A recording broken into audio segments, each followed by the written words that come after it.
Right. Welcome back to another episode of my movie review series, episode 330. Now, last week I said that we're going to the old west, and we're going back to the future. Yeah, man, Back to the Future, Part 3.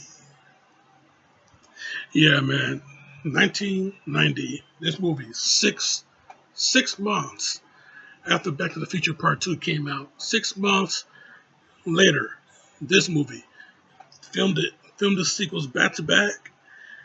Yeah, this movie, man. This movie, one of the most exciting conclusions of any trilogy. One of the most exciting conclusions of any trilogy. Back to the Future Part 3. I shit you not.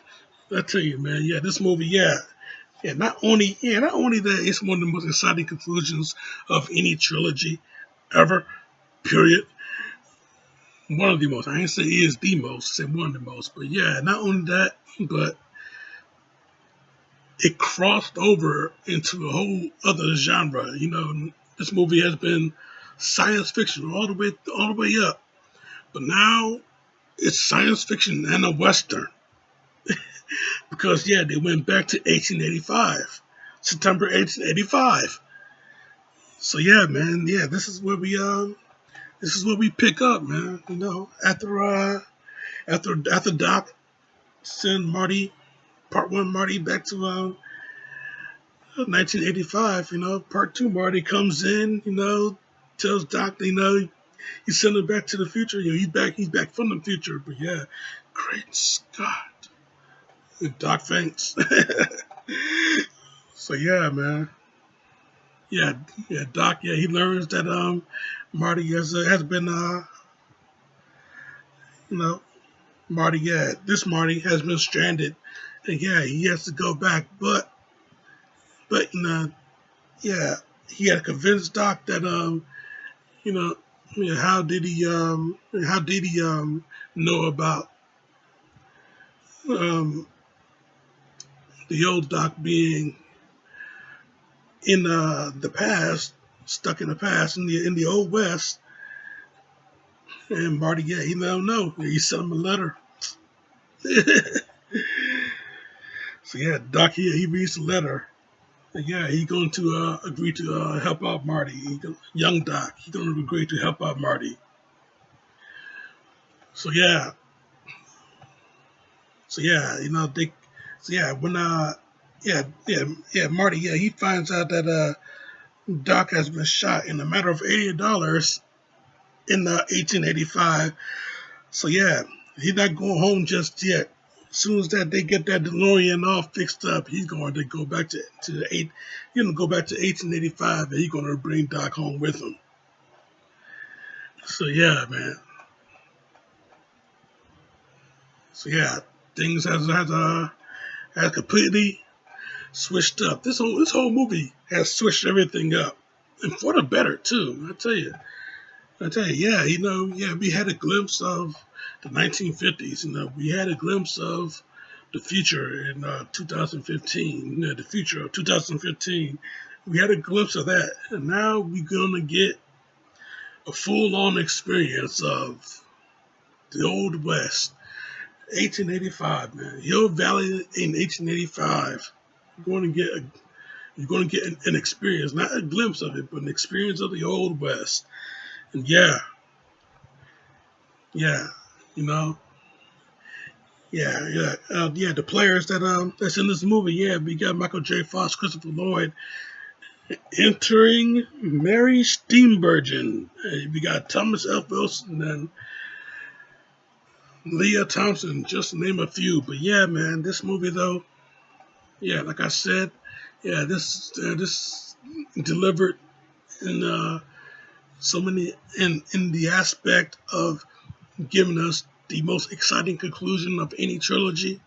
One of the most one of the most exciting conclusions of any trilogy. But yeah, yes, this movie though, it delivered. All right. So yeah, I'll tell you, man. Yeah, going back to 1885, and yeah, we're going to see how things pretty much began, how the clock tower is under construction, and how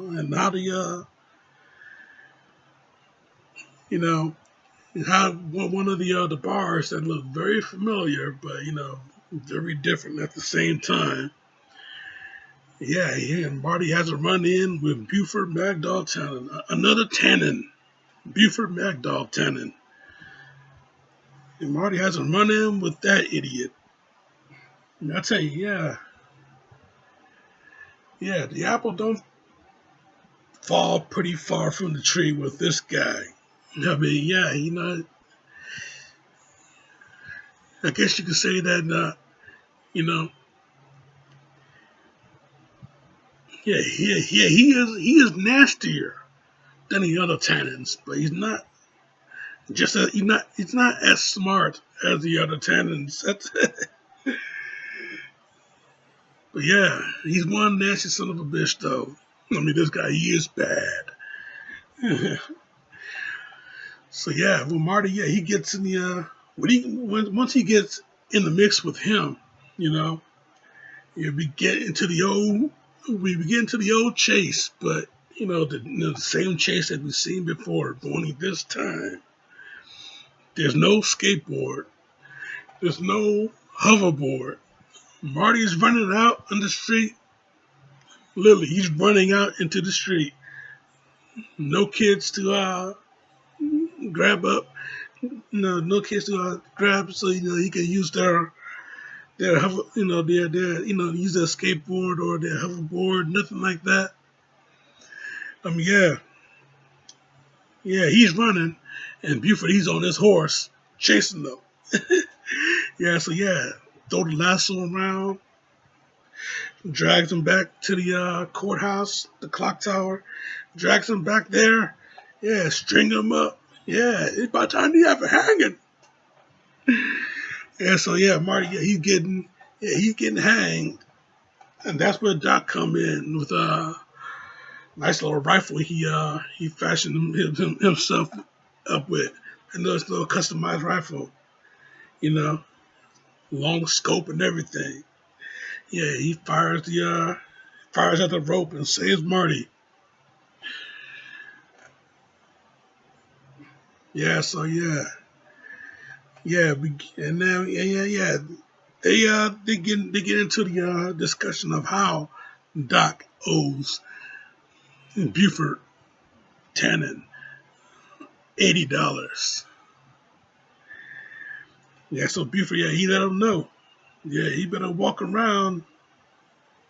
Yeah, he better walk around looking behind you, because one day you're gonna get a bullet in his back. Yeah, yeah. So yeah, Doc, he saved Marty, and those two there, they reunite. Yeah, so throughout the movie, yeah, they trying to conjure up a plan of how to get the DeLorean back. How to get back into time and how to do it before Doc is shot over a matter of $80. But here's a little bit of a monkey wrench into the plan. Yeah, Doc, yeah, he falls in love with a woman named Clara Clayton. So yeah, this is where the roles are in reverse. You know, before it was Marty that had the encounter with a woman while he was trying to get home. Now Doc, he has an encounter with a woman while he's trying to get home. While Marty, yeah, he's the straight guy, and Doc, he's the hopeful guy. So yeah, yeah, Marty, yeah, he's on business. Doc, he got hearts in his eyes. Yeah, everything is all switched up here. So yeah, yeah, they So yeah, they can't pull the yeah, they can't pull the DeLorean. They can't power it, so they're gonna have to push it.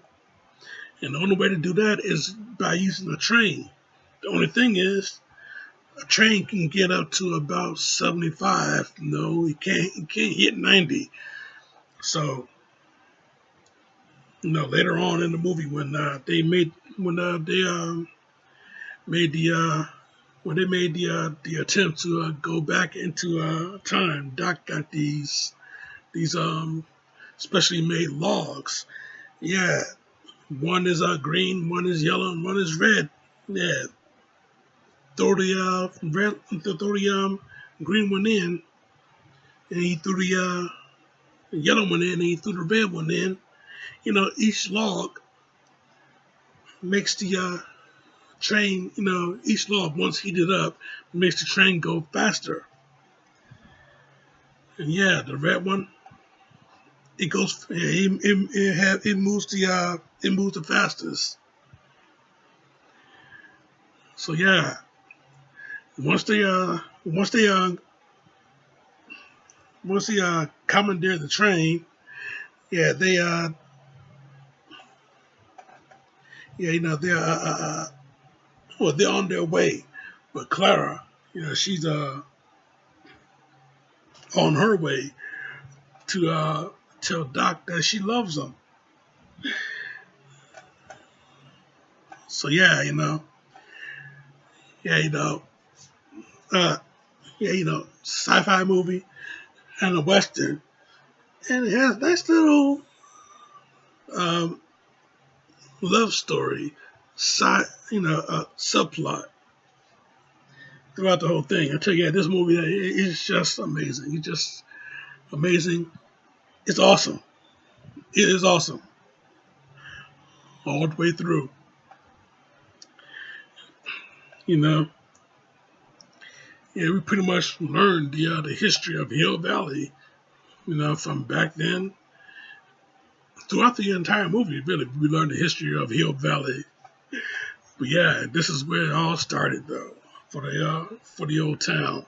This is where it all started. 1885. We've seen things that are familiar. We see things that are not so familiar. But yeah, when we see the clock tower under construction, now that's when it all makes sense. Okay.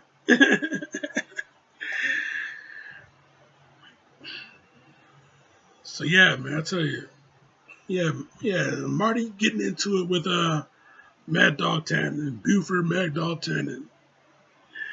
Their final confrontation when Marty pulls the Clint Eastwood. You know, they have the showdown on the street. But Marty, yeah, he not gonna use the gun. Yeah, he thought they could sell this like men. Yeah, Buford. Yeah, yeah. You thought wrong. Yeah, he shoots at him. Yeah, she shoots at him. Marty goes down. The only thing is, Marty didn't stay down. You know, kicks the gun away, gets the gun out of Buford's hand. You know, Buford trying to give a body shot. And he hurts his hand in the process because Marty, he has a furnace door tied to him. Yeah, so pull off a nice little Clint Eastwood move from one of the Man with No Name trilogies. From one trilogy to another. But yeah, he pulls a nice little Clint Eastwood maneuver. You know, takes the protection off, whacks Buford in the face with it, and then he just go boom, fisticuffs with him, whacks him left and right, boom. You know, Buford goes headfirst into the unmarked tombstone, and then Marty finishes him off with another shot, and Buford goes right into a wagon filled with manure. Manure once again. Yeah, it's pretty much a family trait at this point. Yeah, I hate manure. So yeah, I tell you though, man. Yeah, Marty and Doc. Yeah, they go. Yeah, they go and try and catch the train. Clara, she catches up to Doc. Marty, he's about to go through time, and Doc, with the hoverboard over under his feet, Clara in his arms, he flies away. You know, he stays behind, and Doc and Marty, he goes through time back home to good old 1985. Yeah, and that's when yeah, so yeah, he go and gets Jennifer because he's worried about her throughout the whole time. Hey, how can you just leave her there? Leave her on the porch. Yeah, so yeah, everything's fine. Once we settle our mission, just go over there and wake her up. So yeah, he went over there and he woke her up. You know, yeah, yeah. They go back to the track where the DeLorean is already smashed into pieces. They go back over to the track and yeah, they see a train is about to come through, but there's no train on either side. But then there's a train that came through. Yeah, Doc's new time machine that runs on steam. Yeah, it's a train and it runs on steam. Yeah, he introduced Marty to the family. Clary already know, and they're two boys, Jules and Vern.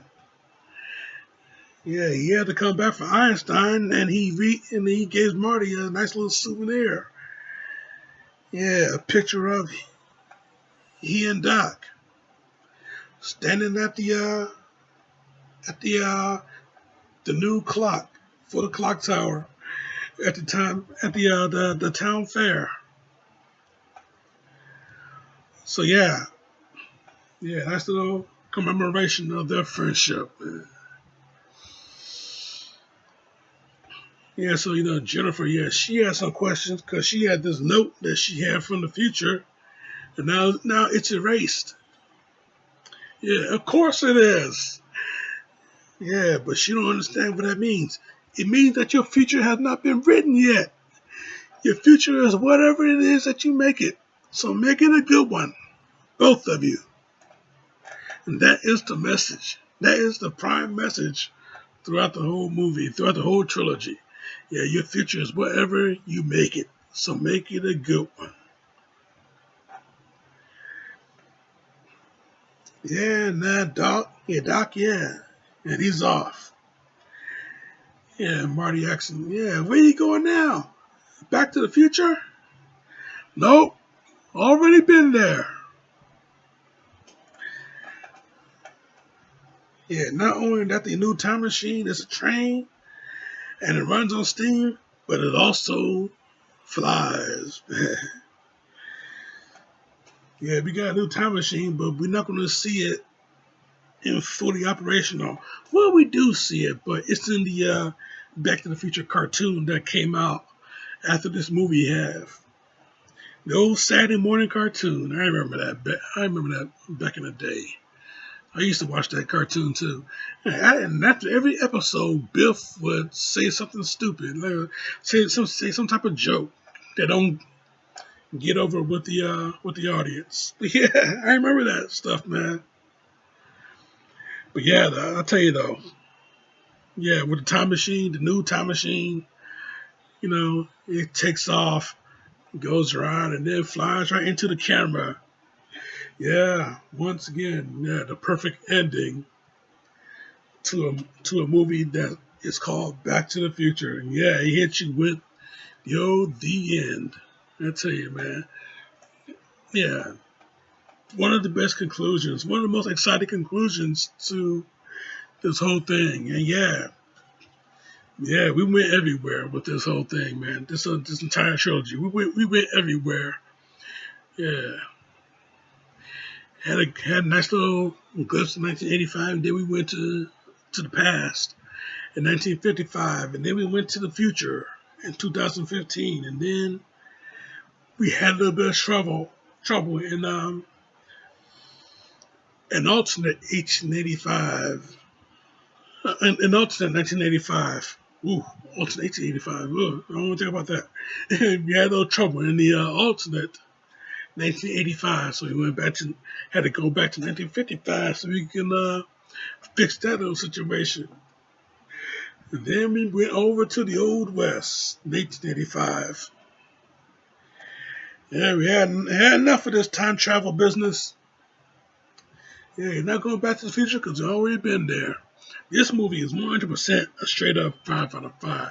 5 out of 5, 10 out of 10, 100 out of 100, a million out of a million. This movie is that awesome, that amazing. Yeah.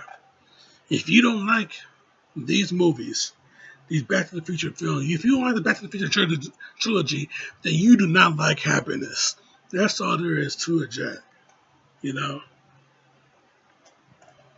Yeah, one of the greatest trilogies ever made. And man, I tell you, this movie, it had delivered.